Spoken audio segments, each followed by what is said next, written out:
Welcome back, everyone, to Lore of the Shadow, where I am still here in the Rohirrim camp, and I have found Harding. You have joined the ride as well, I see. Should we get to Minas Tirith in time, there will be quite a battle, but it's not certain we will do so, for there is some trouble ahead on the road. Yeah, I spoke to Thrym about his journeys from Wildermore. Ha!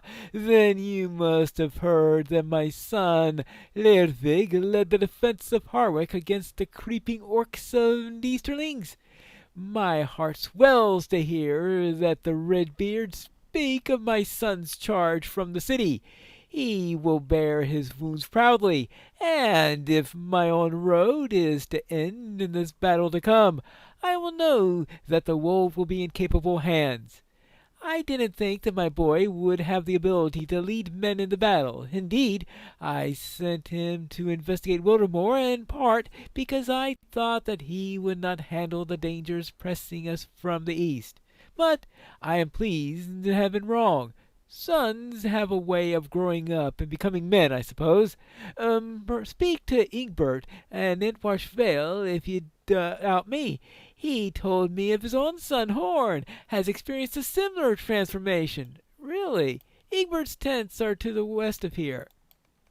Horn and Ingbert, what? They're getting along now? Well, that's a nice change. This is feeling like our last chance to meet some of these people before they're slaughtered in battle. Ah, hello, Ingbert. My son Horn has come to his senses at last. Ah, there's a familiar face, though it was long ago and many miles from here when we last saw each other. Ah, welcome here, Pinelore. I am delighted to tell you that my son Horn has come to his senses at last. He has had a welcome change of heart and ridden with the company, as he should. And most welcome of all, he has left his wild woman behind. Okay, let's see. Yeah, I suppose that Nona is not going to be happy about that. Not at all. War is calling. Finally, my son will prove he is a man of Rohan. Nay, it is true. My son's finally shown some sense and has chosen to leave the foolish loves of his youth behind him. He will do as his duty, as I his father commanded, and as the king requires. War is calling, and finally my son will prove that he's a man of Rohan. Would that he had realized this sooner. I might have spared him such frustration. You do not believe that Horn has so chosen? Well, ask him yourself, and you will see. All right. Okay, let's see. Where is Horn? He's in this camp, right? Ah! Here he is. Hello there, Horn. This accursed darkness has cast a pall upon my heart, Pinelore, but it is brightened somewhat by to see you again. Much has happened since we parted. Is Corydon with you? Call him over, and I will tell you my tale, for he should hear it as well. Actually, I have not seen him for some time. Well, I'm sure that he's fine wherever he has gone. I do not believe that he would fall prey to Saruman's evil so easily or so quietly. That there is no trace of him should lighten our worry, not increase it. Yeah, but I'm not going to see him for another 45 levels. It seems to your ear that Horn is trying to convince himself more than you, but you do not press the issue. He is silent again for a long moment. Then he finally speaks, his voice full of sorrow. Nona and I did not find the Falcon Clan raiding party Pinelore. Indeed, I think now that she did not really intend to search for Lubrinian at all. Her plan was in service as a ruse. I blame her not for it now, but I confess that when the shapes of her mind became clear, I spoke harshly. She wanted to get me alone to tell me to abandon Rohan. She wanted us to find a place where we might live free from the demands of kings and wizards. If the forces of evil triumph, let us face them together, not for kingdom or for bloodlines, but for ourselves, she said. But I would not listen. I was angry, and to be made to choose in this fashion. I told her that I did not always know what it meant to be a man of Rohan, but our adventures together taught me much on this matter, and I wanted to serve my king as I should. There were more words, and they were hurtful. I made to leave, and Nona told me that if I rode to war with Theoden, I would die before the walls of the White City. How can you know this? I asked her, but before she answered, I knew the answer. Hildegard the soothsayer spoke to Nona of my death. Nona believed it, though I do not. That was not her final attack, Pinelore, and this last strike was to be the most deadly, though it proved to decisive in this matter. Nona said to me that she was with child. Hildegard had told her this, but Nona did not need the words of the soothsayer to believe it. I believed it too. So, what are we going to do? The air was still and cold, and the silence stretched between us. I was torn between two duties: service to the woman of my heart, and the child our love would bring forth, and to Theoden, the king of my homeland. And that is when I realized that they were not different at all. If Rohan is consumed by war and falls to the enemy hordes, it will not matter where Nona and I and our child might prepare for our last stand. We will be alone, together, but alone, and the enemy will have us. But if Theoden defies the forces of Mordor and finds victory, then there might be peace. Only then will there be safety for the woman that I love, and for the child our love is bringing forth. Only then. She thinks that I chose to ride for Theoden to seek glory, or for honor, but neither of these are the reasons. I ride for Rohan for my Dunlending wife, and for my Dunlending child, and that they may be safe from the evils of Mordor. It was a most difficult decision. It's the most difficult I've ever made.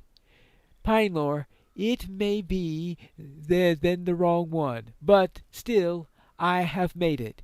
It was the only thing that I could have done, and if it is wrong and Hildegard is right, and I ride to my death in Gondor far from those I love, well, you have my permission to tell my old music master Gleowine that he was right after all. Huh? Oh, Gleowine and I have been having a disagreement about what it means to fight. Oh, do not tell him this, but I think that I may have been arguing mostly to convince myself rather than him. I have cut a most impressive figure doing it, I think, the very picture of the valiant men of Rohan. I seem to have convinced my father, at any rate. Fine, Gleowine, if you would like to hear his side of the argument.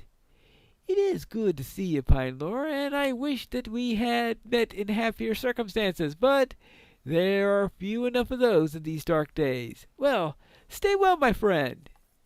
Stay well. Now, let's find this musician. Here is Gleowine, next to Elfhelm. I bid you welcome. Have you seen Horn? Yes, I've seen Horn. My former student is not a confusion, and speaking with you might help him to unravel it. Yes, I found Horn in the state that he describes. Yes. Well, I'm glad that you tried. I think that he's being foolish, and have told him so, but he refuses to listen to me. He thinks that he is doing the right thing, but I can tell you that Nona does not agree, and I don't either. What good will it do her and the child on the way if Horn dies now? Little or none, Pinelore. Glory and honor? They will be of little consolation and no comfort to the family that he leaves behind. I am no warrior. I record what befalls the warriors in song, and know all too well what it means. I dress it up in nice clothes and with pretty words, but still I know it for what it is.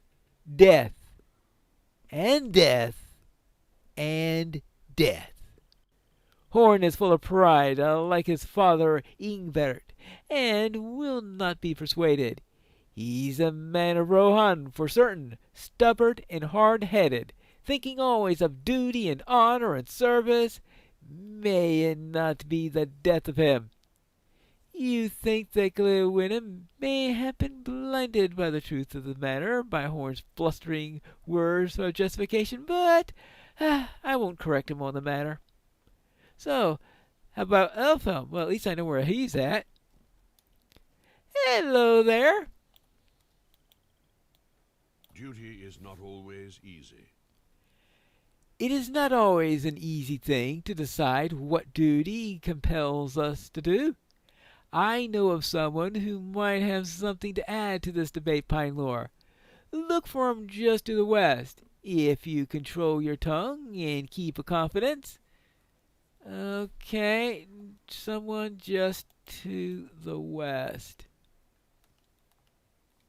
All right, and we've got, I think I saw a quest ring up in this way.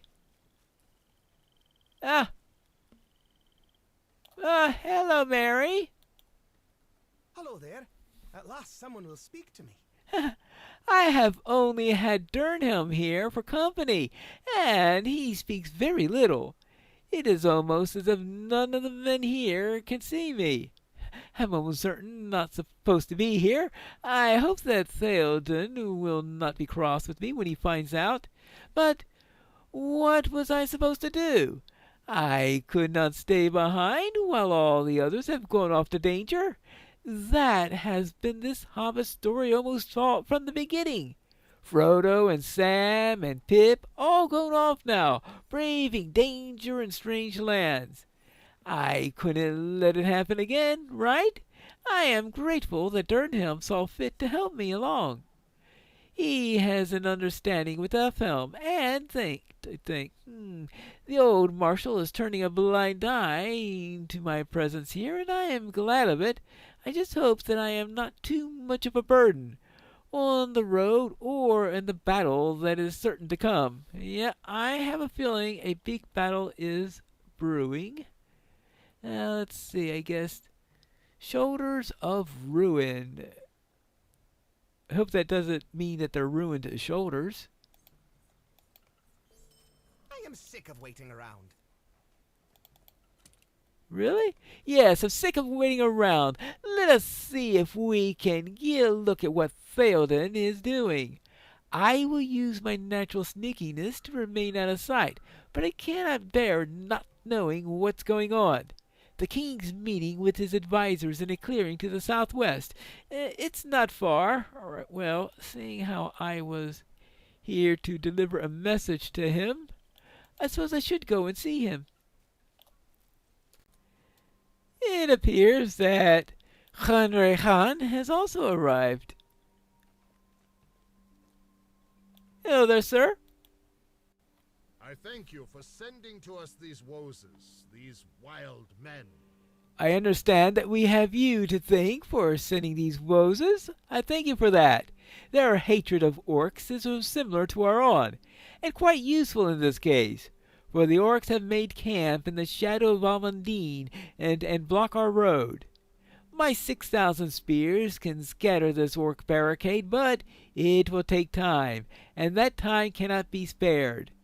Khanre Khan says that there is a fire on the plain before Minas Tirith and within the walls. The defenders will not last if we do not come there soon. Khanre Khan says that he knows of a secret way around the orc camp. He says that he can show us the forgotten road that will get us near the city without any delay. We will take that road. Okie dokie. Now, we can only hope that it all works in time. What do you say about that, Eomer? My uncle has spoken with the leader of these Wozes, these wild men, and has accepted their aid. Khanre Khan speaks. Wild men have offered their aid to us. Yes, I heard that, yes. Of a secret way that will allow us to skirt the orcs blockading the road beneath Almandine. He has staked his life upon it, for he will walk beside Theoden in the secret way. If he proves false, I am to kill him where he stands. If this is a trick, I will slay him without hesitation. Okay, well, let us hope that this is not a trick, right? Secret way is rocky. Your help clear. Khanre Khan makes promise to you, Pinelore. Now Khan fulfills it.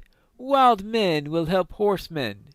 Stonehouse folk, once very strong, carved stones from hills, carried stones in large wains, built stone houses on side of mountain. Road still there, but Stonehouse folk forget. Wild men not forget. Horsemen pass through the Stonewain Valley. Entrance is northeast of Drew Buta, far south of here. Way is rocky. Clear stones from the path to make it safe for the horsemen's passage. Then horsemen and Pinelore fight Gorgood in front of Great Stone City. Wild men then live in peace. Okay, well, I don't know if it'll be as simple as that. With us getting ready to clear the road so that the Rohirrim could go to battle, I think this is my last chance to finish up on the spiders, assuming that there are any in the area. Ah, here's another one. Let's just throw a couple of fireballs and finally complete this quest. Now, I can head over to the Pelennor without worrying about having this unfinished quest sitting around in my backlog. I suppose that this is the debris that Eomer spoke of, or Khanre Khan spoke of. You clear the path, making it safe for the horses to pass. Alright, well, I will continue along my way to see if I can find more debris to clear. Alright, they are having to conserve the strength of the horses so that the horses will be reasonably fresh for the battle. That's the thing, you have to go fast enough in order to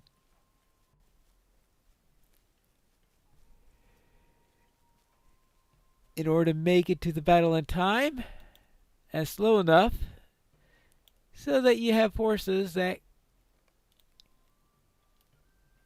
can actually fight in the battle.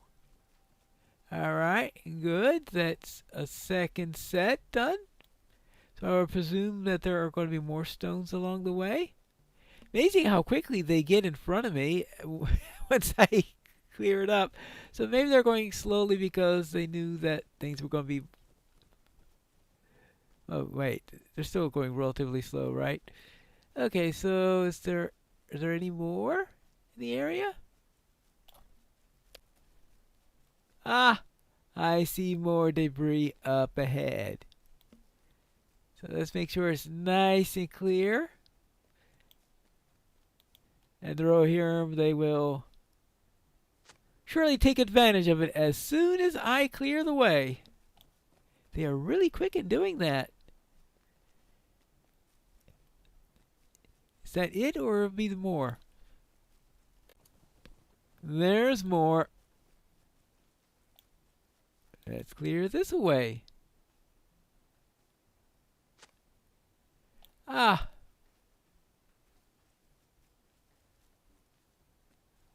Well.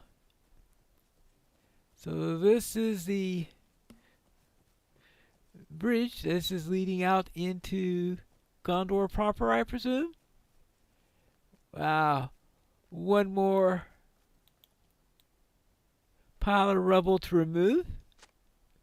You clear up, making it safe for them to pass. So let us find Aylmer and tell him that the way is now clear. The way is clear, sir. Khan Buri Khan has proven trustworthy. We are fortunate the Khan Rehan came to our aid. We may have come just in time to Minas Tirith is not yet taken. Well, that's good news. Ready your steed, my friend. Ready your steed. The time has come for the riding with haste. Yes, we're about to head into battle. One of the most important battles in Middle-earth. And that's what we'll start in the next episode of Lore of the Shadow.